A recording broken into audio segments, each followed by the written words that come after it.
தேசிய ஜனநாயக கூட்டணி சார்பில் திருச்செந்தூர் தொகுதியில் போட்டியிடும் பாரதிய ஜனதா கட்சி வேட்பாளர் KRM ராதாகிருஷ்ணனுக்கு ஆதரவு கோரி அதிமுக பிரமுகர் எம்ஜிஆர் வேடமணிந்து பிரச்சாரத்தில் ஈடுபட்டது அனைவரையும் ஈர்த்தது.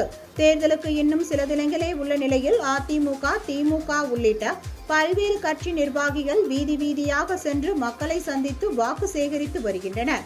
அதன்படி இன்று தூத்துக்குடி தெற்கு மாவட்ட அம்மா பேரவை மாவட்ட துணை செயலாளர் சுந்தர் ஏற்பாட்டில் இன்று எம்ஜிஆர் வேடமணிந்த அதிமுக நிர்வாகி திருச்செந்தூர் வெயில்காத்தம்மன் தெருவில் வேனில் நின்றபடி கூட்டணி கட்சியின் கொடிகளை கையில் பிடித்தபடி சென்று வாக்கு சேகரித்தார்.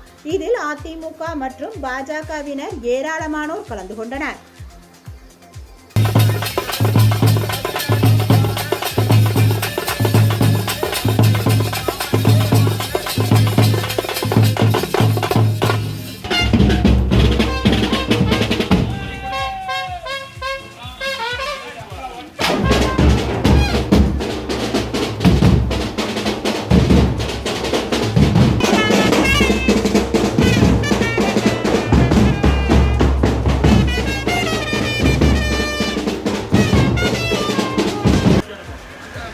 தொண்டர்கள் வந்து கொண்டிருக்கிறார்கள். உங்களுக்கு பொன்னான வாக்குகளை தாமரை சின்னத்திலே தாருங்கள் என கேட்டு